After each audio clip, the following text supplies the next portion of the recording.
सभी लोग को मेरे चैनल एडोसूप में स्वागत है। तो आज हम NCERT biology class 12 chapter number 2 sexual reproduction and flowering plants का पार्ट 3 करने जा रहे हैं। इसमें हम आज पॉलिनेशन के बारे में पढ़ेंगे। इसके पहले लेक्चर्स में मैंने ऑलरेडी आपको पोलन ग्रेन्स और फीमेल गैमेटोफाइट यानी एम्ब्रियो सेक के बारे में पढ़ा दिया है। आप उन सब वीडियो को जाके चैनल पे चेक कर सकते हैं या आप मैं नीचे डिस्क्रिप्शन में उसका लिंक भी प्रोवाइड कर दूंगा। तो चलिए आज का टॉपिक पॉलिनेशन शुरू करते हैं। शुरू करने से पहले अगर आपको ये वीडियोस अच्छे लगे तो चैनल को ज़रूर सब्सक्राइब करिए, इससे मुझे मोटिवेशन मिलता है और वीडियोस करने के लिए। तो चलिए शुरू करते हैं आज का टॉपिक पॉलिनेशन। अब हमने मेल गैमेटोफाइट और फीमेल गैमेटोफाइट बनने का प्रोसेस देख लिया। अब हमें एक माध्यम चाहिए जिससे मेल गैमेटोफाइट फीमेल गैमेटोफाइट तक ट्रांसफ़र हो सके। उसी ट्रांसफ़र के प्रोसेस को हम पॉलिनेशन कहते हैं। क्योंकि एंजियोस्पर्म्स जो है उनमें मेल और फीमेल गैमेटोफाइट नॉन मोटाइल होता है, उनमें फ्लैजेला वगैरह नहीं होता, तो उनको किसी एक्सटर्नल चीज़ की तरफ से ट्रांसफ़र करना ज़रूरी है। जैसे अभी विंड, एनिमल्स, इनके द्वारा हमें इसको ट्रांसफ़र करना पड़ेगा। तो ट्रांसफ़र ऑफ पोलन ग्रेन्स कहाँ, एंथर से स्टिग्मा में जाने के प्रोसेस को हम पॉलिनेशन कहते हैं। अब ये पॉलिनेशन सोर्सेस पर डिपेंड करता है कि किस फ्लावर से किस फ्लावर में गया। उससे हमने पॉलिनेशन को 3 टाइप्स में डिवाइड किया है। ये 3 टाइप्स है ऑटोगेमी, जिटर्नोगेमी और जीनोगेमी। तो तीनों को चलिए हम डिस्कस करते हैं। पहले ऑटोगेमी की बात करते हैं। ऑटोगेमी मतलब with in the same flower, मतलब अभी एक हमारे पास बाइसेक्सुअल फ्लावर है, तो ये पिस्टिल और ये स्टेमन हो गया उस फ्लावर का, ये समझ लीजिए फ्लावर है। तो इस स्टेमन से इसी के पिस्टिल में जो पॉलिनेशन होगा इसी को हम ऑटोगेमी कहते हैं। अभी हम नॉर्मल फ्लावर की बात करते हैं। जैसे आप ये डायग्राम देख सकते हैं, नॉर्मल फ्लावर जैसे हम देखते हैं वो ज़्यादातर ओपन होते हैं, जिसमें कंप्लीट ऑटोगेमी क्वाइट रेयर हो जाता है, क्योंकि ज़्यादातर एनिमल्स इसके स्टेमन से इसी के पिस्टिल में नहीं जाते, क्योंकि जनरली ये बाहर की तरफ ही जाते हैं। तो ये क्वाइट रेयर हो जाता है। इसको करने के लिए एक बहुत अच्छी सिंक्रोनी होने पड़ती है, पोलन रिलीज और स्टिग्मा रिसेप्टिविटी तक। मतलब जिस समय पोलन इस एंथर से निकलेंगे तो उसी समय ये स्टिग्मा जो होगा उसको रिसेप्टिविटी मतलब एंथर पोलन ग्रेन्स को एक्सेप्ट करने के लिए रेडी होना पड़ेगा। उसके लिए बहुत सिंक्रोनी चाहिए। और एक कंडीशन है, एंथर और stigma should lie close to each other, क्योंकि इसको करने के लिए जब वो जितने पास रहेंगे उतने आसानी से ट्रांसफ़र हो पाएगा। इसलिए ये नॉर्मल फ्लावर्स में क्वाइट रेयर हो जाता है। और कुछ प्लांट स्पेसिफिक है, जैसे वायोला जिसको हम कॉमन पेंसी बोलते हैं, ऑक्जेलिस और कोमेलिना। इनमें 2 तरीके के फ्लावर पाए जाते हैं, एक है चेस्मोगेमस और एक है क्लिस्टोगेमस। अब चेस्मोगेमस फ्लावर में एक्सपोज स्टेमन एंड पिस्टिल है, मतलब नॉर्मल फ्लावर से। आप नीचे डायग्राम में देख सकते हैं चेस्मोगेमस फ्लावर। देखिए ये फ्लावर्स ओपन है, मतलब एक नॉर्मल फ्लावर है, इनको ही हम चेस्मोगेमस बोलते हैं। और दूसरा फ्लावर जो आता है वो है cleistogamous. Flower do not open at all, flower बंद रहते हैं। जैसे यहाँ डायग्राम में देख सकते हैं फ्लावर्स किस तरीके से बंद है, नीचे खुले नहीं है, तो इनको हम बोलते हैं क्लिस्टोगेमस। इनमें ही एंथर और स्टिग्मा बहुत आसपास लाई करते हैं, जिसकी वजह से ये बहुत ऑटोगेमस ही शो कर पाते हैं। क्योंकि आप खुद देखो ये ऑटोगेमी ही शो कर पाएंगे, एंथर और स्टिग्मा तो बंद है एक जगह, तो वो अपने आप में ही पॉलिनेशन हो पाएगा सिर्फ। तो इसमें क्या होता है, assured seed set even in absence of pollinator. अभी कोई एक्सटर्नल पॉलिनेटर की ज़रूरत तो नहीं, इन फ्लावर्स को तो चाहिए कुछ हनी बीस आके यहाँ बैठे फिर दूसरे फ्लावर तक ले जाए, या हवा आए एंथर से स्टिग्मा में जाए। लेकिन इनमें देखिए, इनमें तो ये बंद ही है, तो आराम से अंदर ही अंदर ये आराम से पॉलिनेशन हो जाएगा। तो इसलिए assured seed set even in absence of pollinator. तो ये हो गया ऑटोगेमस फ्लावर्स। होप आपको समझ आया। अब नेक्स्ट आता है जिटर्नोगेमी। जिटर्नोगेमी में क्या होता है, एंथर से स्टिग्मा अलग अलग फ्लावर्स का, लेकिन सेम प्लांट का। मतलब ये एक प्लांट है, इधर एक फ्लावर है समझिए, और ये दूसरा का ही फ्लावर है। इसके एंथर से इसी के स्टिग्मा में अगर पॉलिनेशन हो गया तो उसको हम जिटर्नोगेमी बोलते हैं। अब ये फंक्शनली तो क्रॉस पॉलिनेशन है, क्योंकि एक फ्लावर से दूसरे फ्लावर में गया, लेकिन जेनेटिकली ये ऑटोगेमी ही होगा, क्योंकि देखिए सेम ही फ्लावर है, एक प्लांट का ही 2 फ्लावर्स है ये, तो उन दोनों का जेनेटिक कंपोजर सेम होगा, जेनेटिकली ये सेम है, तो ऑटोगेमी ही एक तरफ से मान सकते हैं इसको। तो लास्ट हमारा जो आता है वो तो जीनोगेमी। जीनोगेमी को हम क्रॉस पॉलिनेशन बोलते हैं। और पहले 2 ऑटोगेमी और जिटर्नोगेमी को हम सेल्फ पॉलिनेशन कह सकते हैं। क्रॉस पोलिनेशन में क्या होता है, pollen grain transfer from anther to stigma of different plants. मतलब ये एक प्लांट है, यहाँ एक प्लांट है, इसके एंथर से इसके स्टिग्मा में अगर चला गया तो उसको हम बोलते हैं जीनोगेमी। लेकिन फ्लावर वो सेम स्पीसीज़ के प्लांट होने चाहिए। इसकी वजह से जेनेटिक वेरिएबिलिटी आती है, क्योंकि दो अलग अलग प्लांट्स का जेनेटिक कंपोजर अलग होगा, तो इन दोनों में जब सेक्सुअल रिप्रोडक्शन होगा तो जेनेटिक वेरिएबिलिटी आएगी, जिसके वजह से इवोल्यूशन ये हो पाएगा। तो यहाँ डायग्राम्स आप देख सकते हैं, ये सेल्फ पोलिनेटेड फ्लावर, ये क्रॉस पोलिनेटेड फ्लावर और क्लिस्टो और चेस्मो के फ्लावर्स।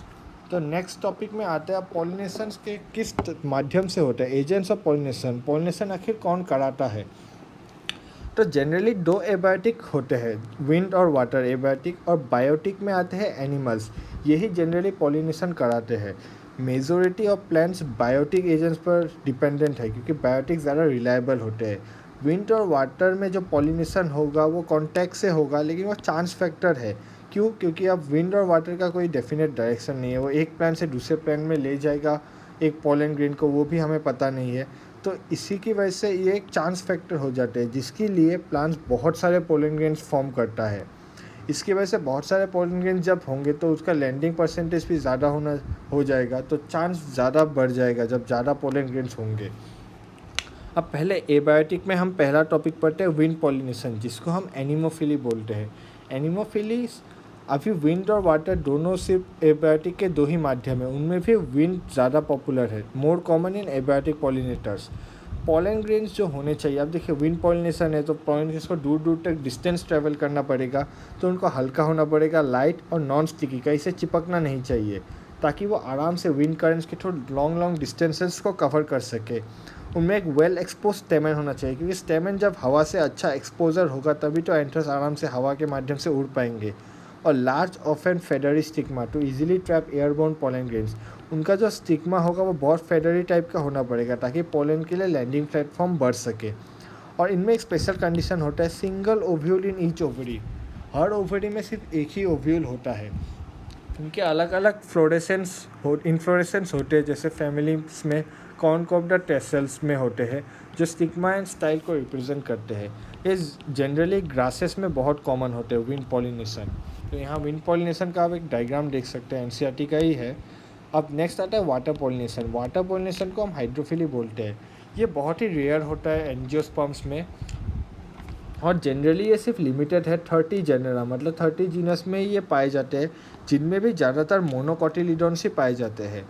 ये जनरली वाटर पॉलिनेटेड फ्लावर्स जो होते हैं उनमें आते हैं वेलिस्नेरिया हाइड्रिला, जो फ्रेश वाटर में ग्रो करते हैं, और मेरीन वाटर में ग्रो करते हैं सी ग्रासेस, जिसमें जोस्टेरा एग्जाम्पल आता है। अब आपको ये बात जाननी चाहिए कि एक्वाटिक प्लांट्स हमारे पास भले ही है, लेकिन मेजॉरिटी जो एक्वाटिक प्लांट्स है वो वाटर पॉलिनेशन नहीं दिखाते, जैसे वाटर लिली और वाटर हायासिन्थ, इकॉर्निया, ये जनरली विंड या इंसेक्ट का यूज़ करते हैं, इसलिए ये वाटर पॉलिनेशन बहुत रेयर है, क्योंकि वाटर वाले प्लांट्स भी इसको ज़्यादा शो नहीं करते। तो आप पहला एग्जांपल वेलिस्नेरिया का लेते हैं। तो वेलिस्नेरिया में क्या कंडीशन होता है, female flower surface of water में लॉन्ग स्टॉक की तरह तैरते रहते हैं, फ्लोटिंग। तो यहाँ देखिए ये लॉन्ग स्टॉक है, इसमें फीमेल फ्लावर सरफेस में पैसिवली फ्लोट कर रहे हैं, और यहाँ के मेल फ्लावर जो है वो पोलन ग्रेन वाटर सरफेस में रिलीज़ करते हैं और पैसिवली वाटर करंट से फ्लो करते हैं। जैसे देखिए ये मेल फ्लावर है, मतलब मेल पोलन ग्रेन है, और फीमेल फ्लावर है, तो ये वाटर सरफेस है, वहीं पर पोलन यहाँ रिलीज़ हो गया है, वो वहीं से इस वाटर करंट के थ्रू ही फीमेल फ्लावर तक जाएगा। तो ये होता है वेलिस्नेरिया का कंडीशन। अब दूसरा कंडीशन आता है मेरीन वाले में, जोस्टेरा या सी ग्रास का। सी ग्रास के फीमेल फ्लावर्स पानी के अंदर सबमर्ज रहते हैं, जिसके वजह से पोलन को अंडर वाटर ये लोग रिलीज़ करते हैं। पोलन ग्रेन लॉन्ग होते हैं, इनके रिबन लाइक होते हैं, और पैसिवली इनसाइड वाटर कैरी होते हैं, क्योंकि इनको लॉन्ग और रिबन लाइक होगा तभी पानी में अच्छे से जा पाएंगे। और उनके पोलन ग्रेन्स में एक स्पेशल प्रॉपर्टी होती है, जिससे वो भीगते नहीं है, क्योंकि उनमें एक म्यूसिलीजिनस कवरिंग होती है, जिसकी वजह से वो वेटिंग नहीं शो करते। तो होप इतना तक आपको क्लियर है। नेक्स्ट पेज में आ जाते हैं। एक कंडीशन है, both wind and water pollinated flowers ज़्यादा कलरफुल नहीं होते और नेक्टर भी प्रोड्यूस नहीं करते, क्योंकि ये एबायोटिक फैक्टर है, इनके लिए कलर और नेक्टर की कोई ज़रूरत नहीं है, तो इनमें होते भी नहीं ज़्यादा। अब हम मेजॉरिटी ऑफ प्लांट्स की बात की है तो हमें पता चला वो बायोटिक को कंपोनेंट को यूज़ करते हैं पॉलिनेशन के रूप में। बायोटिक में आते हैं एनिमल्स। तो एनिमल्स के कुछ एग्जांपल्स है bees, butterfly, flies, wasp, ants, moth, birds. Birds में sunbird and humming bird, bats, lemurs, arboreal rodents, reptiles as gecko and garden lizard. तो ये कुछ गिने चुने एग्जांपल्स है पॉलिनेटर्स शो करने वाले। नेक्स्ट इनमें भी सबसे ज़्यादा यूज़ होते हैं बीस, हनी बीस। ये सबसे ज़्यादा डोमिनेटिंग पॉलिनेटिंग एजेंट होते हैं। ये जो इंसेक्ट्स के थ्रू जो प्लांट्स करते हैं या एनिमल्स के थ्रू पॉलिनेशन, वो लार्ज होते हैं, कलरफुल होते हैं, फ्रेगनेंट होते हैं, रिच इन नेक्टर होते हैं, तभी एनिमल्स इनकी तरफ अट्रैक्ट होंगे। ये आप देख सकते हैं insect pollination. Animals attract to flower colour and fragrance. ये जो प्रॉपर्टीज है इनकी वजह से एनिमल इन पर अट्रैक्ट होंगे और इनकी तरफ आएंगे।